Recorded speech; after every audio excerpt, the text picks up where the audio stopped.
Hey guys, welcome back to the channel. Today I'm going to be showing you what it takes to remove some of those scratches that you might have in your Nintendo Wii. I'll do a quick tutorial on how to break it down first, and then I'll show you what I use to, kind of bring it back to life a little bit. So, appreciate you guys watching, and without further ado, let's get into it.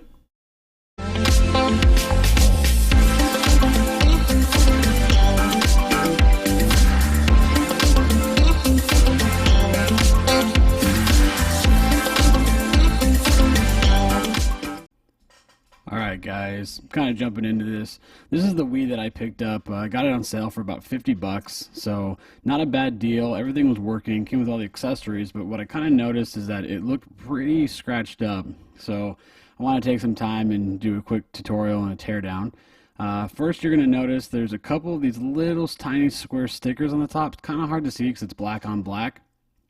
But what you're going to want to do is get like a fine, some tweezers or something. Like I'm using those angled tweezers from the iFixit kit, and you're actually going to want to remove, there's 3 of them up top here. You're going to want to remove all 3 of them in order to access some of the screws that are actually underneath the panel. So what I'm going to do is I'm going to go ahead and kind of, sorry I'm off camera a little bit here, try to angle it down for you, there you go. You're going to want to be kind of gentle because they're kind of hard to find replacement, especially the gloss ones for the black. You're going to kind of want to wedge the tool underneath there. You can also use a scalpel or something sharp. Just be careful. You want to kind of lift up a corner of it, grab it, peel it off, and it's going to reveal a small Phillips head screw. Now there's 3 of these. That's the center one. There's 1 on each side. So you're going to want to take those 3 off and remove them in the same steps, and then I'm going to show you how to remove the front pieces as well. So I laid the system down at this point to kind of show you the 2 other screws that you need to remove. They're by the disc side of the Wii, so where you put the discs in. I'm going to point them out to you. There's a small rectangle right there. That one's a little bit harder to see next to the rubber feet. And then there's another one on this side. So the procedure is going to be the same like I did with those top 3 screws. You're going to take those off. Also on the back by the vent, there's going to be those 2 other feet there. Those actually get removed. Now keep in mind the front 2 feet do not get removed, but those back rear feet do get removed. So I started here. I use a small flat screwdriver. They're really easy to tear, so be kind of cautious with them. In the hole there, it's kind of hard to see, but there's a small tri-wing in there as well. The iFixit kit didn't really work well with getting those out, so just as a precaution, you might want to use an actual like tri-wing screwdriver. Same thing is going to be for this one that I'm taking off now too. Go ahead, slip the screwdriver underneath the foot. My bit kind of got stuck in there. Take that off, and you're going to reveal another tri-wing in that spot as well. I tried to keep all the pieces together as well as I could, so I didn't lose them black on black at all, the background. So after I took those 2 apart, went ahead, removed the 2 stickers from the front side. Again, being very careful with those double-sided tweezers that I have. Those are going to reveal some additional screws as well. Those are definitely smaller than the other ones that were on the top. They're about the same size as the ones that are on the top, so you can use the same size bit for them. Again, just kind of being cautious to not to break those little black stickers, and try to keep them in a place where you can find them later on. So you're going to go ahead, again, remove those 2 stickers in the front there, get those screws out of there, and then remove those 2 in the back, and get the screws out of there as well. I went ahead and did both these off camera. Again, all of them are tri-wing, and the ones in the back are a little bit bigger than the ones in the front. So the iFixit kit does come with variable size bits.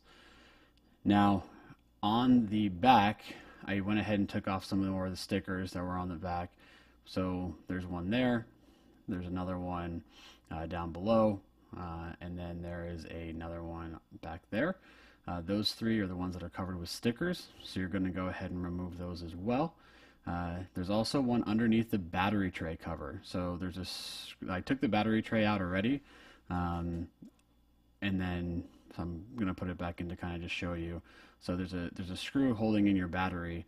I removed that, and then kind of wedged is in there. I'm going to drop it in a second. There it goes. And then there's a screw there as well. So just kind of be on the lookout for that screw. Just wanted to show you as a quick edit real quick, there is an additional screw underneath one of those foot pads right across from the one that's underneath the battery tray as well.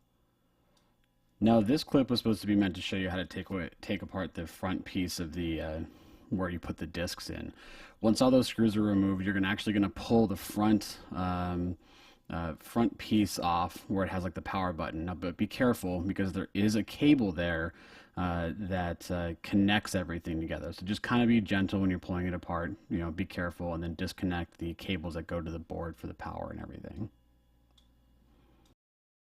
Now this clip here is the opposite side. I'd already taken off the front of the Wii, and the black piece that had those 3 screws when you originally removed it comes right out. Underneath there's a couple screws that screw into the body as well. So go ahead and remove those, and then you'll be able to take the rest of the case apart. Okay, so finally getting to actually opening the case itself. We're going to first just verify that all the screws have been removed from the case. You can probably see the reflection of everything in my office, but you can also see how kind of scratched up the machine is at this point. Also with some fingerprints now. Showing you the other side, having all those screws removed from there as well. Now what you're going to do is this was the easiest way that I found. I put it down, kind of saw where the seam was right there toward the bottom there. Went with the disc say facing me and kind of peeled at the back until I separated it slightly. Again, you can kind of get your fingernails in there and separate it. You're going to see where it separates from those 2 sides right there and there. I laid it down, not too hard because I didn't want it to like reclose on itself, and kind of use the same prying technique on the other side in order to remove the top. Comes right out. Something that I didn't really pay attention to, and I dropped it right there, was there's a little like vent cover that was on the side of the unit itself that stays attached to the top plate when you take it off. So that might slide out on you. Just a little heads up as well. It's something I'll clean for later. And there you have it. There's the half the shell of the Wii. The next steps are going to be showing you how to polish it and take care of some of those scratches that are on the console itself. Okay, now I'm going to be showing you a couple of the different things that I was using. This is a Meguiar's Ultimate Compound. It's a mild cutting compound. It's not super abrasive, more like a mild cutting compound. This isn't like a one-stage type deal where it's a cutting compound and a finisher. So I did go ahead and grab a secondary like top coat, so to speak, like an actual like wax. I wanted to do this in 2 stages just because, well, I didn't have anything like chemical guys like VSS or anything that would work with just a single stage. Figured give it a 2-stage. So this is kind of what the console top looked like prior. It is actually wiped off, believe it or not. So there's a ton of like, additional like, fingerprint type stuff on it or other fine scratches.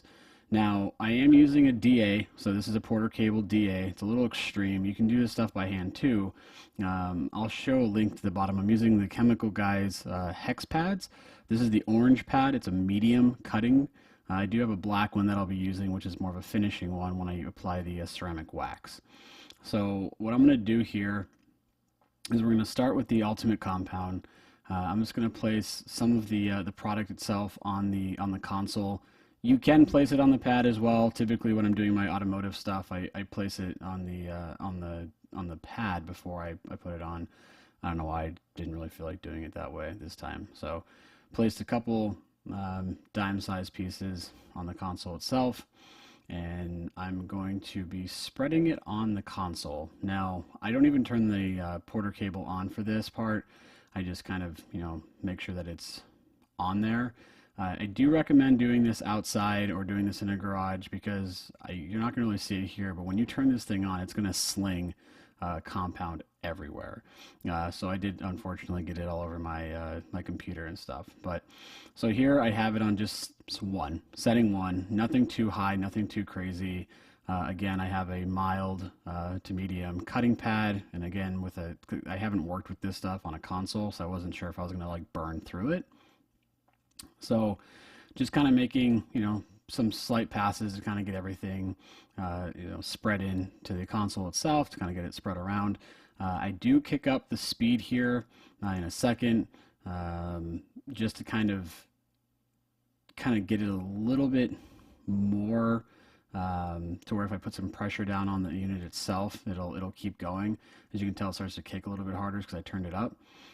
So now that that's doing that, it should be removing some more of the scratches a little bit faster. Again, we're talking about a 3 out of 6, nothing super crazy here.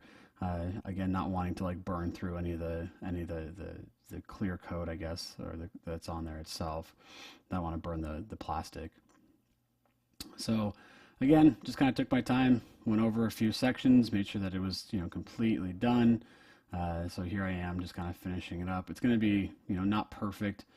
I'm going to wipe it off in a second to kind of just show you what it looks like. So I'm going to go ahead and turn off the Porter cable. So there's that. Now I kind of just show you a little bit of what's left on the pad itself. It's really not that much. Again, a little bit goes a long way on automotive applications, so I'm assuming the same thing here. Let's kind of wipe it down a little bit. It's moderately okay. I would say I was a little surprised to see how many gouges were actually in the console itself. I mean, it cleans up pretty nicely. As you can tell, there's a reflection. It's better than what it was. But when you have it under the harsh light, you're really going to be able to see all those imperfections and some of the really deep scratches. I'm not going to be able to get those out even with the DA in a buffer. They're just too gouged through the plastic itself. But this definitely helps clean it up. The next step is going to be that ceramic wax.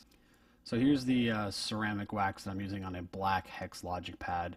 It's more of a finishing pad than it is a cutting pad. So I went ahead and did the other half of the Wii shell off camera. So this is just going to be showing you me applying the ceramic wax part to half the shell as well. So I went ahead and spread the compound on it, and just kind of worked it in. That way it was spread a little bit more evenly, so that way I don't have to worry about it. Then I just kind of started buffing the same way I did with the other one, really. Nothing too different. I had the speed turned up a little bit. I think I started with more of a 3 because I spread it so evenly on the console prior. So I just did some really small passes on it. Just kind of took my time with it again. It cleans up pretty quickly. The hybrid wax worked really well on it, as you can probably already tell. You can see scratches on the other console shell, but this one was in a little bit better condition. So between the compound that I used prior and now the buffing that I'm doing on this one, you can already see that it's turning out. So just didn't do it for that long. Grabbed my rag, wiped it down, and then you can kind of see more of a finished product on how it would look like after you did a 2-stage. Again, this wasn't anything crazy.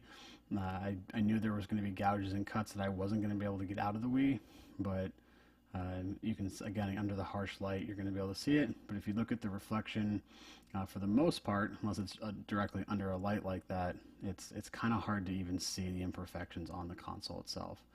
Again, I'm being a little critical, utilizing the light that I have, so you're going to be able to see those things. So a little different, but again, overall, not bad. I was surprised that, a little bit of, polisher and, a little bit of wax would give me this kind of a turnout on the console itself. So I'm going to go ahead and do this one as well with the DA, put it back together, and then I'll show you the final finished product. So here it is, the finished product. I think it turned out pretty well. I can't really see too many of the scratches under normal lighting. There's some compound and some other small things that I got to clean up in the cracks, but other than that, do I think it was worth it? Yeah, you can do it by hand. If you have a polisher, it's a little bit faster. Again, pick one of these up, you get a good deal. If it looks a little rough, this is something you can do yourself. It's really not that hard. You don't even have to probably disassemble it like I did. But again, I appreciate you guys watching. Please like and subscribe. If you have any additional questions, please let me know in the comments below. Take care. I hope you guys have a great day, and I will see you guys in the next video.